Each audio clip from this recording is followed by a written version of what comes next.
اللہ الرحمن الرحیم۔ اسوا کالج اسلام آباد کی جانب سے آن لائن لیکچر سیریز 8ویں کلاس کے لیے آج اس کا دوسرا لیکچر ہے۔ اگر آپ لوگوں کو اس لیکچر یا کسی ٹاپک کے بارے میں کوئی سوالات ہوں تو آپ لوگوں کے سامنے میرا یہ سلائیڈ ہے جو کہ میرا پرسنل یوٹیوب اکاؤنٹ ہے۔ اس پر آپ لوگ کمنٹس کی شکل میں کوئی بھی سوالات کر سکتے ہیں۔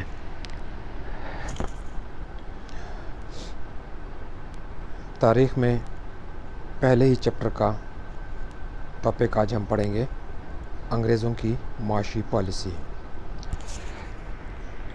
انگریزوں نے معاشی پالیسی کے سلسلے میں کئی ایک اقدامات کیے۔ یہ بات آپ ذہن میں رکھیں کہ انگریزوں نے جس قسم کے بھی اقدامات کیے وہ انہوں نے اپنی حکومت کو مضبوط بنانے کے لیے کیے۔ یہ الگ بات ہے کہ ان اقدامات میں سے بہت سارے اقدامات سے یہاں کے جو لوگ ہیں ان کو بھی فائدے ہوئے۔ تو ایک تو یہاں پہ انگریزوں نے بر صغیر میں ٹیکسوں کا ایک نیا نظام متعارف کرایا، پیمائش اور اوزان کا نیا نظام، یعنی کہ جو میجرمنٹس ہیں، کلو گرام ہے اور ملی میٹر وغیرہ، ان کو ہم کہتے ہیں میجرمنٹس، ان کا ایک نظام متعارف کرایا، نئی کرنسی متعارف کرائی۔ اس کے علاوہ ریلوے اور سڑکوں کا ایک اچھا نظام متعارف کرایا، نہری نظام یہاں کا ڈیولپ کیا۔ کچھ تو قدرتی تھا مگر کچھ انہوں نے نہریں بنائی بھی اور نہروں کے اوپر پل بھی بنائے۔ جائیداد کی ملکیت کا قانون نافذ کرایا، تجارت کی حوصلہ افزائی کی، کپڑے کی پر درآمدی ڈیوٹی کم کی، جو بیرونی ممالک سے کپڑا آتا تھا اس کے اوپر ایک ڈیوٹی لگتی تھی، اس کو کم کیا، سرکاری ملازمتوں کو بہتر بنایا۔ تو جس طرح آپ کو بتایا کہ انگریزوں نے جو بھی اقدام کیا انہوں نے اپنے فائدے، اپنے ملک، اپنی حکومت کے فائدے کے لیے کیا۔ اور اس میں جو ایک اقدام تھا کہ یہاں سے خام مال حاصل کیا جاتا تھا ہندوستان سے، اور اس کو یورپ میں اور خاص کر برطانیہ میں لے جایا جاتا تھا۔ وہاں پہ فیکٹریوں میں اس کی چیزیں بنائی جاتی تھیں اور وہ چیزیں پھر مہنگے داموں ہندوستان واپس لائی جاتی تھیں اور یہاں پر مہنگی بیچی جاتی تھی۔ تو نقصان ہندوستان کا یہ ہوا کہ یہاں کی انڈسٹری یعنی کہ کارخانے بند ہو گئے۔ جب یہاں سے تمام خام مال یورپ جا رہا ہے یا برطانیہ جا رہا ہے تو یہاں پہ تو کارخانے پھر کام ہی نہیں کریں گے، اور وہاں کا اچھی کوالٹی کا سامان یہاں پر آنا شروع ہو گیا، اور ساتھ ساتھ یہاں کا خام مال، سستا خام مال جو ہے، یعنی کہ اس قیمت پہ جاتا تھا جو کہ نہیں ہونی چاہیے تھی، وہ یورپ میں جا کے بکنا شروع ہو گیا۔ تو ہماری معاشی حالت، یعنی کہ جو عوام کی معاشی حالت تھی، خراب ہوئی۔ ان سے سستا خام مال خریدا جاتا تھا اور مہنگی چیزیں وہاں پہ بنا کر، یورپ میں بنا کر یہاں پہ لائی جاتی تھی اور یہاں پر بیچی جاتی تھی۔ تو یہاں کے عوام کی معاشی حالت دن بدن خراب ہونا شروع ہو گئی اور لوگ بے روزگار ہو گئے۔ خاص کر جو کارخانوں میں کام کرتے تھے یہاں پہ، چونکہ کارخانے بند ہو گئے تو لوگ بے روزگار ہو گئے، کیونکہ یہاں کی جو مقامی صنعت تھی یا کارخانے تھے وہ تباہ ہو گئے۔ انگریزوں نے عوامی مسائل کے حل کے بجائے سخت قوانین نافذ کر کے عوامی رائے کو دبانے کی کوشش کی۔ جب لوگوں نے احتجاج وغیرہ کرنے کی کوشش کی تو انہوں نے ایسے قوانین بنائے جس کے ذریعے سے عوام کے رد عمل کو یا عوام کی خفگی کو یا عوام کی رائے کو کنٹرول کیا جا سکے، دبایا جا سکے۔ یہاں پر ایک جو چیز دیکھنے میں آئی انگریزوں کے آنے کے بعد، کالے اور گورے کا جو فرق ہے، یعنی کہ اپنے آپ کو وہ گورا کہتے تھے اور یہاں کے مقامی لوگوں کو کالا کہتے تھے۔ یہ چیز اتنی بڑھ گئی تھی کہ برطانیہ کی قانون ساز ادارے میں، پارلیمنٹ میں بھی اس کے اوپر تنقید ہوئی کہ یہ صحیح چیز نہیں ہے۔ برطانیہ میں پھر جب ایک سیاسی جماعت جس کا نام لبرل پارٹی ہے، ان کی حکومت آئی تو انہوں نے اس چیز کو کم کرنے کی کوشش کی۔ اگلا ٹاپک ہے انگریزوں کے دور میں بر صغیر پاک و ہند کی معاشرتی اصلاحات۔ معاشرتی اصلاحات مطلب سوشل ریفارمز، معاشرے میں جو بہتریاں لانے کی یا تبدیلیاں لانے کی انہوں نے کوشش کی۔ اس میں ایک تو جو ذات پات کا نظام تھا جو کہ ہندوؤں میں رائج تھا، اس چیز کو ختم کرنے کی کوشش کی گئی۔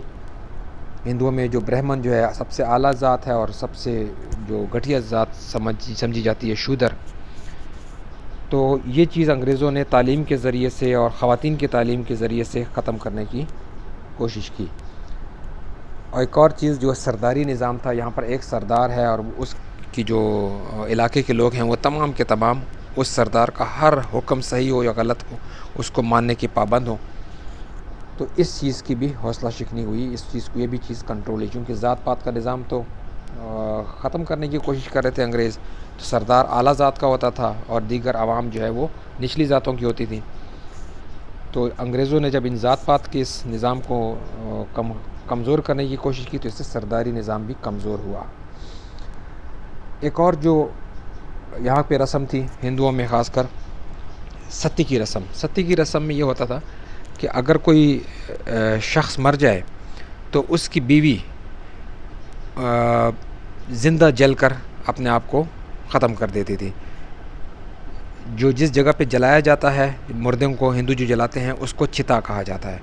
تو اس چتا میں جب وہ اس کے شوہر کی لاش جل رہی ہوتی تھی، اسی میں اس کی جو عورت بیوی ہوتی تھی وہ زندہ حالت میں اس میں جاتی تھی اور اپنے آپ کو ختم کر لیتی تھی۔ یہ ہندوؤں کا ایک رواج تھا یا ان کے مذہب کا حصہ تھا۔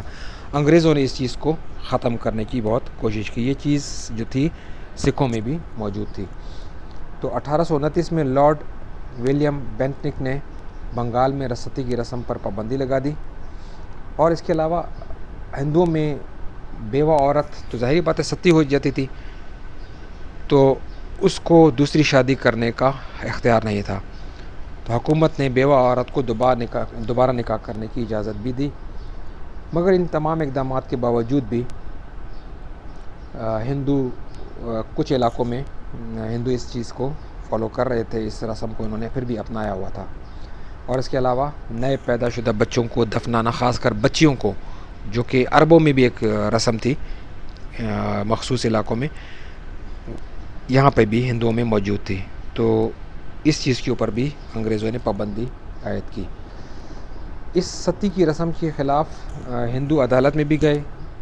عدالت سے جب ان کی مرضی کے مطابق فیصلہ نہیں ملا تو وہ برطانیہ کی عدالت، جس کو پریوی کونسل کہا جاتا ہے، وہاں پر بھی گئے۔ وہاں پر بھی اس پابندی پر ستی کے اوپر پابندی کو برقرار رکھا گیا، اور اس کے بعد یہ قانون برصغیر کے مختلف حصوں میں نافذ ہو گیا۔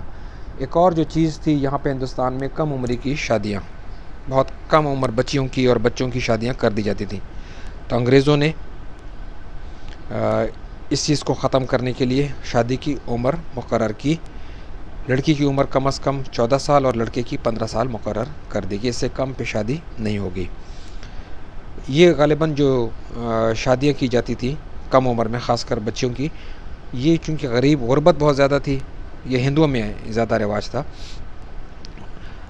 غربت بہت زیادہ تھی، تو وہ فیملیز جو ہیں ان کو کھلا پلا نہیں سکتے تھے، تو ان کی شادیاں کر دیتے تاکہ اس فیملی کے اوپر سے اس کو کھلانے پلانے کا بوجھ کم ہو جائے۔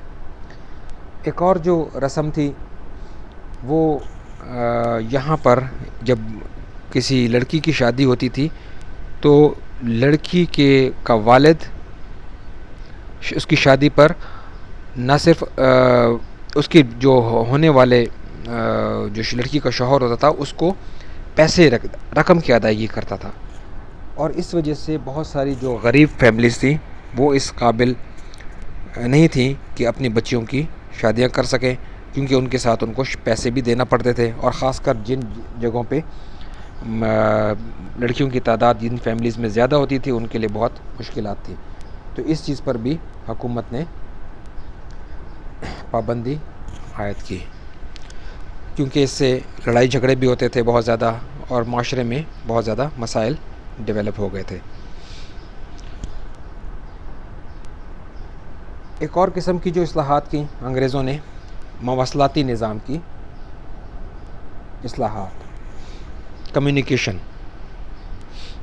کمیونیکیشن میں ہمارا جسمانی رابطہ بھی ہو سکتا ہے، یعنی کہ ایک جگہ سے دوسری جگہ جانا، وہ بھی کمیونیکیشن ہے، اور ساتھ ساتھ پیغام ایک جگہ سے دوسری جگہ پہنچانا، یہ بھی کمیونیکیشن کا ہے۔ تو اس میں جو پیغام رسانی، پیغام ایک جگہ سے دوسری جگہ پہنچانے کا نظام، انگریزوں نے اس کو بہتر بنایا۔ اس میں ڈاک اور ٹیلی کام، کمیونیکیشن مطلب رابطہ ایک دوسرے کے ساتھ، اس کو بہتر بنانے کے لیے انگریزوں نے اقدامات کیے، ڈاک کا نظام بنایا اور مختلف جگہوں پہ ڈاک خانے بنائے، وہاں پہ عملہ تعینات کیا گیا، لاہور کا جنرل پوسٹ آفس بنایا 1887 میں، اور اس کے علاوہ ٹیلی گرام ہوتا ہے آج کل کے دور میں، تو یہ ای میل ہے، آپ کا SMS سروس ہے، یہ تو بہت جدید ہے۔ ایک دور ہوتا تھا کہ جب یہ تمام چیزیں نہیں تھیں تو ایک شہر سے دوسرے شہر جب جلدی پیغام پہنچانا ہوتا تھا تو اس کا ایک خاص آفس ہوتا تھا، وہاں پہ جاتے تھے اور وہاں پہ کوڈنگ کے ذریعے، ایک خاص مشین کے ذریعے سے وہ پیغام، وہ الفاظ آواز کی شکل میں نہیں پہنچتے تھے بلکہ کوڈ کی شکل میں ایک شہر سے دوسری شہر پہنچتے تھے، اور دوسرے شہر میں اسی طرح کا ایک آفس ہوتا تھا، وہاں پہ جب ریسیو ہوتا تھا تو وہ اس شہر کے جو وہ آفس والے جس شخص کے لیے یہ پیغام ہوتا تھا اس تک پہنچاتے تھے۔ یہ ایک مشکل عمل تھا، صبح جو پیغام بھیجا جاتا تھا وہ بھی پھر شام کو بہت جلدی ہو جائے تو شام کو پہنچ جاتا تھا، اس کو ٹیلی گرام کہا جاتا تھا۔ تو اس چیز کو بھی وہاں انگریزوں نے متعارف کرایا۔ تو اگرچہ یہ پہلے بھی جس طرح آپ کو بتایا کہ انگریزوں نے یہ تمام اقدامات اپنی سہولیات کے لیے کیے تھے، ان کو کیونکہ اس علاقے پر حکومت کرنی تھی، ان کے لیے ضروری تھا کہ ان کی پیغام رسانی بھی بہتر ہو، ان کی سڑکیں اور ریلوے وغیرہ تمام چیزیں بہتر ہوں تاکہ وہ ہر جگہ پر بر وقت پہنچ سکیں اور اس علاقے کو کنٹرول رکھ سکیں۔ انہوں نے یہ تمام چیزیں اپنے فائدے کے لیے کی تھی، مگر اس کے باوجود بھی ہم یہ کہہ سکتے ہیں کہ اس سے بہت سارے جو فوائد ہیں وہ عوام کو بھی ملے، چاہے وہ ٹیلی کام ہو، چاہے وہ ڈاک ہو، چاہے ریلوے ہو، کچھ بھی ہو۔ تو اور لوگوں کو جب اس طرح کی کمیونیکیشن مل گئی، کمیونیکیشن کے ذرائع مل گئے تو ان کی زندگی کا معیار میں بھی بہتری آئی، ان کی تجارت میں بھی بہتری آئی، عام لوگوں کو یہ فرق محسوس ہوا۔ اس کے بعد جو زیادہ بڑا اقدام تھا یہاں کا، جو کہ یہاں کے لوگوں میں، عوام میں تبدیلی لانے کا باعث بنا، ریلوے اور سڑکوں کا بہترین نظام انگریزوں نے ڈیولپ کیا، پورے بر صغیر میں ریلوے کا جال بچھا دیا۔ قصبوں سے ریلوے اسٹیشن تک سڑکیں بنائی گئیں، ریلوے کراسنگ بنائے گئے تاکہ لوگ سڑکیں پہ ریلوے کا حادثے کا شکار نہ ہو سکیں۔ ریلوے کے گاڑیوں کی ٹائمنگ کو بہتر بنایا گیا، منظم کیا گیا، ٹکٹنگ سسٹم بنایا گیا، اور عوام کا ریلوے پر انحصار بڑھنا شروع ہو گیا اور اس کو محفوظ سفر سمجھنے لگے۔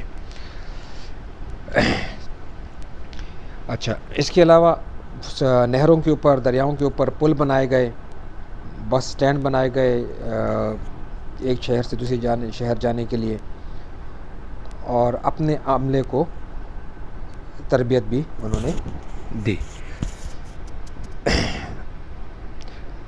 اس سے انگریزوں کے اس اقدام سے جو مہینوں کا سفر ہوتا تھا وہ دنوں میں، اور دنوں کا سفر گھنٹوں میں طے ہونے لگا۔ اس سے یہاں کی عوام کو بہت زیادہ فائدہ ہوا، اگرچہ یہ تمام چیزیں انہوں نے اپنی سہولت کے لیے کی تھی۔ اگلا جو ٹاپک ہے بر صغیر میں نافذ کیے جانے والے مختلف قوانین۔ ایکٹ کا مطلب ہے جو قانون ساز ادارے میں بنایا جائے۔ تو یہاں پہ جو انگریزوں نے بر صغیر کے لیے قوانین بنائے، اور یہ بنائے کس نے؟ برطانیہ کے قانون ساز ادارے نے، کیونکہ حکومت ان کی بر صغیر میں انگریزوں کی تھی، تو یہاں کے معاملات کو نمٹنے کے لیے انہوں نے اپنی پارلیمنٹ میں، اپنے قانون ساز ادارے میں برطانیہ میں قوانین بنائے۔ ان میں سے پہلا جو تھا 1861 کا انڈین کونسلز ایکٹ، جس کو قانون مجالس ہند بھی کہا جاتا ہے۔ اس 1861 کے قانون مجالس ہند کے تحت بننے والے قانون ساز کونسلوں میں پہلی مرتبہ وائسرائے، جس کو گورنر جنرل بھی کہا جاتا تھا، اس نے بر صغیر کے مقامی لوگوں کو قانون سازی کے عمل میں شامل کیا۔ آپ کو یاد ہوگا ہم نے پہلے پڑھا تھا کہ سر سید احمد خان کی اصرار پر انگریزوں نے یہاں کے مقامی لوگوں کو شامل کیا، اور اس کی وجہ یہ تھی کہ ان کو پتہ تھا کہ 1857 کی جنگ آزادی اس وجہ سے ہوئی کہ یہاں کے لوگوں کے مسائل سے انگریز آگاہ نہ تھے، لہٰذا انہوں نے مقامی لوگوں کو قانون بنانے کے عمل میں شامل کرنے کے لیے مقامی لوگوں کو شامل کیا۔ اس طرح جو نچلی سطح پر جو عام لوگ ہیں ان کے نمائندے قانون سازی کے عمل میں شامل ہو گئے تاکہ اور ان کے مسائل سے قانون ساز ادارے واقف ہونا شروع ہو گئے۔ ممبئی اور مدراس کی صوبائی حکومتوں کو محدود پیمانے پر قانون سازی کی اجازت بھی دے دی۔ کسی حد تک بمبئی اور مدراس کی صوبوں کی جو حکومتیں تھیں ان کو قانون بنانے کی اجازت دی، اور مگر یہ کہ یہ جو قانون سازی ہوتی تھی وائسرائے کی منظوری کے بعد جو ہے وہ بل پاس ہوتا تھا، یعنی کہ صوبہ اگر کوئی صوبے کی قانون ساز ادارہ کوئی بل منظور کرتا ہے، یہ قانون منظور کرتا ہے، اس کی مکمل منظوری وائسرائے کی منظوری کے بعد ہوتی تھی۔ اگر صوبائی قانون ساز کونسل کا کوئی ممبر کسی طبقے کی مذہبی رسوم یا خارجہ معاملات سے متعلق کوئی تجویز پیش کرنا چاہتا تو اسے صدر قانون ساز کونسل سے پیشگی اجازت دینا پڑتی تھی۔ مثال کے طور پہ اگر کوئی ممبر ہے قانون ساز اسمبلی کا، کونسل کا، اور وہ کسی کے مذہبی معاملے کے اوپر منفی یا مثبت، یا پھر ملک کے بیرونی معاملات یعنی کہ خارجہ امور، ان کے بارے میں کوئی قانون کے لیے کوئی تجویز پیش کرنا چاہتا تھا تو اس کو قانون ساز اسمبلی کے صدر سے منظوری لینے کے بعد ہی وہ پیش کر سکتا تھا۔ وائسرائے کے پاس یہ اختیار تھا کہ وہ اپنی قانون ساز کونسل میں کم سے کم اپنی قانون ساز کونسل میں جو وائسرائے کی قانون ساز کونسل ہوتی تھی اس میں کم سے کم 6 اور زیادہ سے زیادہ 12 ممبران نامزد کر سکے، سلیکٹ کر سکے، اور ان میں سے نصف غیر سرکاری ممبران ہوں گے جو کہ سرکاری عہدیدار نہیں ہوں گے، عوام میں سے ہوں گے آدھے۔ دوسرا جو قانون تھا قانون مجالس ہند انڈین کونسلز ایکٹ 1892۔ قانون مجالس ہند 1892 کے مطابق مرکزی اور صوبائی کونسلوں میں میونسپل کمیٹیوں، تاجر انجمنوں کے چند ممبران نامزد کیے جاتے تھے۔ میونسپل کمیٹی یہ جو مختلف چھوٹے چھوٹے علاقے ہوتے ہیں وہاں کے معمولی معاملات، صفائی وغیرہ کا مسئلہ ہے، بجلی آج کل کے دور میں بجلی کا مسئلہ ہے، تو جو مقامی چھوٹے علاقے کے جو معاملات ہوتے ہیں وہ کچھ میونسپل کمیٹی کے پاس ہوتے ہیں، کوئی میونسپل کارپوریشن کے پاس ہوتے ہیں، تو ان میں بھی افراد موجود ہوتے ہیں جو کہ یہاں کے لیے کام کرتے ہیں۔ تو میونسپل کمیٹیوں اور تاجر انجمن کوئی بھی ایسوسیشن تاجروں کی فلاح و بہبود کے لیے اگر ایک کوئی گروپ بن جائے انہی تاجروں میں سے، اور وہ تاجروں کے لیے کی بہتری کے لیے کوئی اقدامات کرنا چاہے تو ان کو ہم تاجر انجمن کہیں گے، ایسوسیشن کہیں گے، ٹریڈ یونینز بھی کہیں گے۔ تو ان 1892 کی قانون مجالس ہند کے تحت مرکزی کونسلوں اور صوبائی کونسلوں، مرکز میں الگ کونسل ہوتی تھی قانون بنانے کی اور صوبوں میں الگ ہوتی تھی قانون بنانے کی، ان میں میونسپل کمیٹی اور تاجر انجمنوں کے چند ممبران نامزد کیے جاتے تھے۔ یہ نامزد ممبران کونسل کے اجلاسوں میں شریک ہو کر قانون سازی میں حصہ لیتے تھے۔ اس کا مطلب یہ تھا کہ چونکہ تاجر اپنے مفادات کے تحت کوئی نہ کوئی بات یا مشورہ دے سکتے ہیں، اور ساتھ ساتھ میونسپل کمیٹی کے افراد بھی اس مخصوص علاقے کے مسائل کو سمجھتے ہیں، وہ مشورہ کوئی دے سکتے ہیں، کوئی قانون سازی میں مدد کر سکتے ہیں، لہٰذا ان کو بھی شامل کیا گیا۔ مرکزی اور صوبائی قانون ساز کونسلوں میں غیر سرکاری ارکان کا اضافہ کیا گیا۔ مرکزی یعنی کہ جو وائسرائے کی قانون ساز کونسل تھی اور صوبوں کی قانون ساز، غیر سرکاری ارکان یعنی کہ عام عوام، غیر سرکاری تو وہ ہوتے تھے جو کہ حکومتی عہدیدار ہوتے تھے، اس کے علاوہ جو عام افراد ہوتے تھے ان کے ارکان کی تعداد کو بڑھایا گیا۔ مرکزی کونسل میں 16، چھوٹی صوبائی قانون ساز کونسل کے لیے 15 اور بڑی صوبائی قانون ساز کونسل کے لیے 20 ارکان کا اضافہ کیا گیا۔ ضلعی بورڈ سے مطلب یہ کہ ہر ضلع کے چلانے کے لیے اگر کوئی اس کا حکمران ہے، گورنر ہے، تو ساتھ ساتھ ضلع کا ایک مخصوص افراد کا گروپ ہوتا ہے جو کہ ضلع کے معاملات کو دیکھے اور وہ گورنر کو مشورہ بھی دے سکے، یا آج کل کے دور میں وزیر اعلیٰ کو مشورہ بھی دے سکے۔ تو ضلعی بورڈز میونسپل کمیٹیوں، زمینداروں اور چیمبر آف کامرس یہی جو تاجر پیشہ افراد ہوتے ہیں ان کی جو یونین ہوتی ہے ان کا گروپ وغیرہ کو صوبائی قانون ساز کونسلوں کے غیر سرکاری ممبران کو نامزد کرنے کی اختیارات دی گئے. یعنی کہ یہ جو ہے ضلعی بورڈ ہے، میونسپل کمیٹی ہے، زمیندار اور چیمبر آف کامرس وغیرہ ہیں، یہ بھی صوبے کی قانون ساز اسمبلیوں کے غیر سرکاری ممبران کو نامزد کر سکتے تھے ایک مخصوص تعداد میں.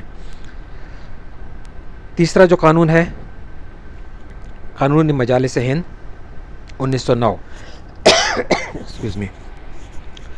قانون مجالس ہند 1909 کے تحت صوبائی قانون ساز کونسلوں میں توسیع کی گئی، یعنی کہ ممبران کی تعداد کو بڑھایا گیا.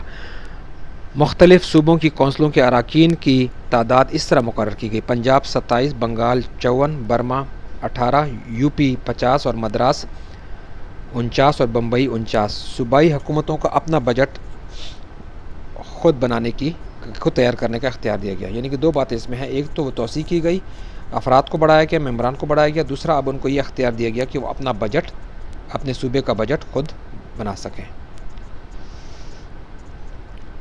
مرکزی قانون ساز اسمبلی کے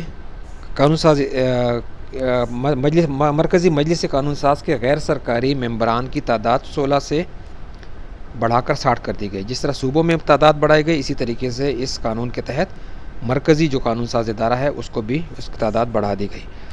جن کو مختلف طبقے اور صوبائی کونسلیں منتخب کرتے تھے، ان 60 افراد کو کون منتخب کرتے تھے؟ صوبوں کی کونسل کے افراد منتخب کرتے تھے. یہ نامزد نہیں تھے، منتخب ہوتے تھے، مگر منتخب کرنے والے صوبوں کے عام عوام نہیں ہوتے تھے بلکہ صوبوں کی کونسلوں کے ممبران، یا پھر مختلف طبقے، زمینداروں کا طبقہ ہے، تاجر برادری ہے، میونسپل کمیٹی ہے، یہ جو ہے ان کو منتخب کرتے تھے. اگلا پوائنٹ ہے قانون مجالس ہند 1909 کے تحت وائسرائے یعنی کہ گورنر جنرل کی انتظامی کونسل 5 ممبران پر مشتمل تھی، جس میں ایک ہندوستانی شامل تھا. تو یہ جو وائسرائے تھا اس کو پالیسیز کے اوپر عمل درآمد کرنے کے لیے ایک کونسل بنائی گئی جس کو ایگزیکٹو کونسل یا انتظامی کونسل کہا جاتا تھا. یہ قانون سازی کی کونسل نہیں تھی، قانون ساز کی کونسل الگ تھی، وہ قانون بنانے میں مدد دیتی تھی وائسرائے کو یا گورنر جنرل کو. یہ انتظامی کونسل تھی، یہ انتظامی معاملات کو چلانے کے لیے بنائی گئی، اور اس میں 1909 کے جو قانون کے تحت 5 ممبران ہوتے تھے جس میں سے ایک ہندوستانی ہوتا تھا. یہ جو 1909 کی اصلاحات تھیں اس کو منٹو مورلے اصلاحات بھی کہا جاتا ہے. اسی 1909 کی یا منٹو مورلے اصلاحات کے تحت مسلمانوں کو جداگانہ انتخابات کا حق بھی دیا گیا. جداگانہ انتخاب میں کیا ہوتا ہے کہ اگر کسی علاقے میں ایک مثال کے طور پہ ایک علاقے میں ہندو 70% ہیں اور 30% مسلمان ہیں، تو وہاں پہ جب بھی الیکشن ہوگا تو یہ ممکن ہی نہیں ہے کہ کوئی مسلمان الیکشن جیت سکے. زیادہ ظاہری بات ہے کہ جب تعداد ہندوؤں کی زیادہ ہے تو ہندو ہی جیتیں گے. تو اس طرح کی صورتحال میں پھر یہ کہا گیا کہ یہاں پہ جداگانہ انتخاب کیا جائے، اور اس صورت میں اس علاقے میں ایک ہندو الیکشن میں کھڑا ہوگا جس کو صرف ایک سے زیادہ ہندو کے لیے ہندو ووٹ دے گا اور مسلمانوں کے لیے مسلمان ووٹ دے گا. یعنی کہ اس علاقے سے 2 ممبران منتخب ہوں گے، ایک مسلمان اور ایک ہندو. جو مسلمان لازمی طور پہ جب نشست ہوگی تو اس کو مسلمان ووٹ دیں گے، اور وہ امید ہے کہ اس کے الیکشن ظاہری بات ہے کہ مسلمان ہی جیتے گا اور اس علاقے سے مسلمانوں کی نمائندگی بھی ہو جائے گی. تو اگلا ہمارا جو ٹاپک ہے وہ ٹاپک یہی ہے قانون حکومت ہند 1919. یہ ہم اگلے لیکچر میں کریں گے اور اس چیپٹر کو کلوز بھی کریں گے. اگلے لیکچر میں پھر ہم اس کو سٹارٹ لیں گے. اس وقت کے لیے اتنا کافی ہے. شکریہ.